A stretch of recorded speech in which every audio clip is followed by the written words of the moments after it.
질문할 기회를 주셔서 감사합니다. OBS 김용재입니다. 잠깐 다른 질문 드리고 싶은데요.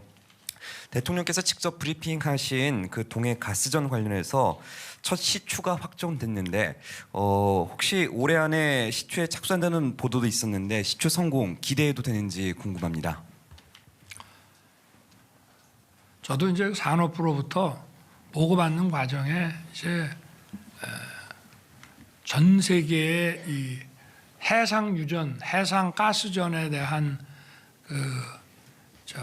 시추와 이 성공 사례 또 확률 이런 것들을 쭉 보고받았는데요.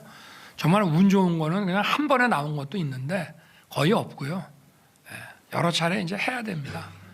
근데 가장 지금 확률적으로 높은 데에다가 이제 시추공을 이제 뚫기 시작하는데 하여튼 뭐 저도 뭐 기대하고 있습니다. 그렇지만 뭐 예산을 아무래도 하나 뚫는데 한 1,000억 정도 든다고 그랬나? 경제수석 1,000억이죠. 예. 근데 뭐 이게 되기만 하면은 뭐 하여튼 수천조에 저게 나오는 거기 때문에 그리고 이거는 뭐 하여튼 이 수역에서는 굉장히 가능성이 높으니까요. 하여튼 좀 다 함께 한번 한번 기대를 해보시죠. 뭐. 근데 첫 번째 나온다는 거는 보장하기는 어렵습니다만은 이것이 앞으로 우리나라 경제와 산업에 또 많은 영향을 줄 것이고 잘만 활용하면은 우리 미래 세대들에게도 큰 어떤 도움이 되지 않겠나 그래 생각합니다. 네, 지금 질문을 좀 마지막으로 하나만 좀 받도록 하겠습니다. 네, 데일리 한국의 박준영 기자님.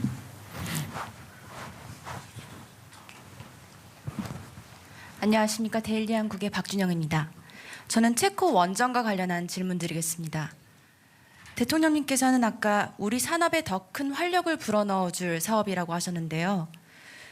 한수원이 우선 협상 대상자로 선정됐지만 아직까지 그 의혹들이 계속 나오고 있는 것 같습니다. 특히 몇 차례 설명에도 불구하고 체코 원전이 헐값에 수주됐다고 헐값에 수주하였고 죄송합니다. 헐값에 수주됐고 또 부당한 금융 지원을 약속했다는 의혹은 사그라들지 않고 있는 것 같습니다. 대통령님께서는 이번 체코 원전 수주가 국익에 정말 도움이 되는지 그리고 본계약 체결을 장담하고 계시는지 궁금합니다.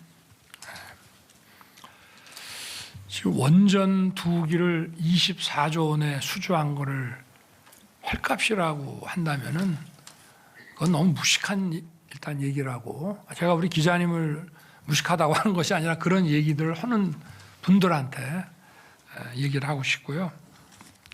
그거는 뭐 이런 국제 이런 상황을 좀 알아보면은 그리고 우리나라가 그 전에 우리나라 지금도 진행 중인 지금도 건설하려고 하는 우리나라 원전 또 UAE에 했던 바라카 원전 지금 또 진행되고 있는 이런 원전 이런 협상과 관련한 걸 다 보시면은 원전 2기에 24조라고 하는 것을 헐값이라고 한다는 거는 물론 이제 금액이 고정된 게 아닙니다. 그 사람들이 이 정도의 이제 예산안을 잡아놓고 이제 또 앞으로 이제 우선 협상 대상자이기 때문에 이제 이거는 가격과 조건과 이런 모든 것이 이제 원전 계약이라는 거는 계약서만 아마 한 이런 거로 몇 건 될 겁니다. 그거는 이제 내년 3월까지 가봐야 하는 것이고요. 일단 2기에 24조짜리를 헐값이라고 하는 거는 그거는 뭐 그건 말이 안 되는 얘기입니다. 그리고 과도한 금융 지원도 무슨 금융 지원 얼마 하기로 약속한 것도 없고요. 그리고 체코가 그렇게 이거를 막 무리하게 자기네 경제 어떤 사이즈에 무리하게 막 이것을 추진하는 것이 아니라 어차피 이거를 고정 비용을 좀 많이 넣어서 원전으로 해서 에너지를 생산할 건지 가스나 석유를 사올 건지 뭐 이런 걸 정하는 거기 때문에 그렇게 과도한 금융 지원이 나올 수가 없는 겁니다. 이거는 구체적으로 이제 또 협상을 해 나가면서 이제 해야 될 문제고요.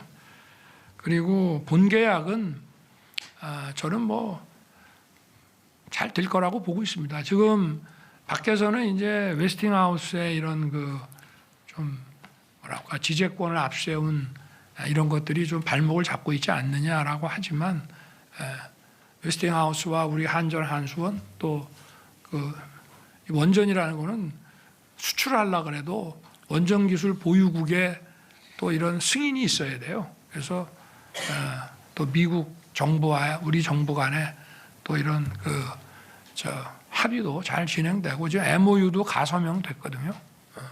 그래서 이제 가서명한 거는 그 기업인 한전 한수원과 웨스팅하우스의 이사회에서 이제 OK해서 서명을 하게 되면 정부의 가서명은 또 서명으로 가는 겁니다. 그래서 여러 가지 그리고 체코는 뭐 우리 거를 원하고 있고요.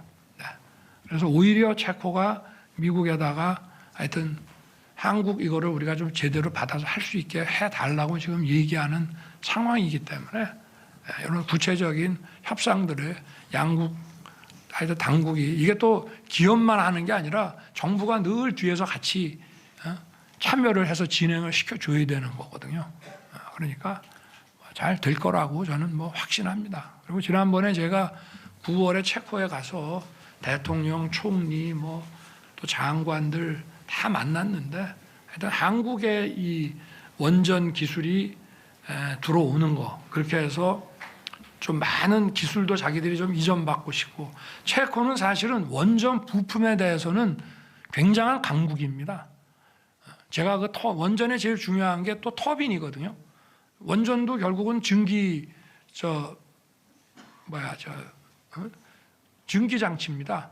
이 증기를 만들어내는 거를 석탄이나 무슨 뭐 석유나 가스로 끓이는 것이 아니라 원자력 에너지로 끓이는 것뿐이지 이것이 전기를 생산하는 그 메커니즘은 결국은 증기로 되는 거고 증기에서 그 터빈이라든지 또 이 그 다른 뭐 여러 가지 기계공학적인 이런 장비들은 굉장히 체코가 오래 전부터 아주 그 기술 거기도 기계공학 강국이기 때문에 근데 이제 우리한테 더 이제 그 자기들도 정말 자체 원전을 만들어서 수출할 수 있는 그런 이제 기술 이전을 받고자 하기 때문에 그리고 한국은 어쨌든 납기를 정확히 지킵니다.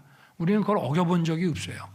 방산에서 무기를 우리가 인도를 하던 뭐 원전에서 저희가 시공을 해서 키를 딱 넘겨주든 간에 뭐 다른 데는 막 10년 넘어가는 나라도 있고 무기도 뭐 제때 인도라 아니 무기라는 거는 제때 인도 안 하면 급하게 훈련도 하고 써야 되는데 우리는 열세 넘겨주는 시점이 약속한 거를 정확히 지키는 나라다 하는 것이 한국에도 굉장한 경쟁력입니다.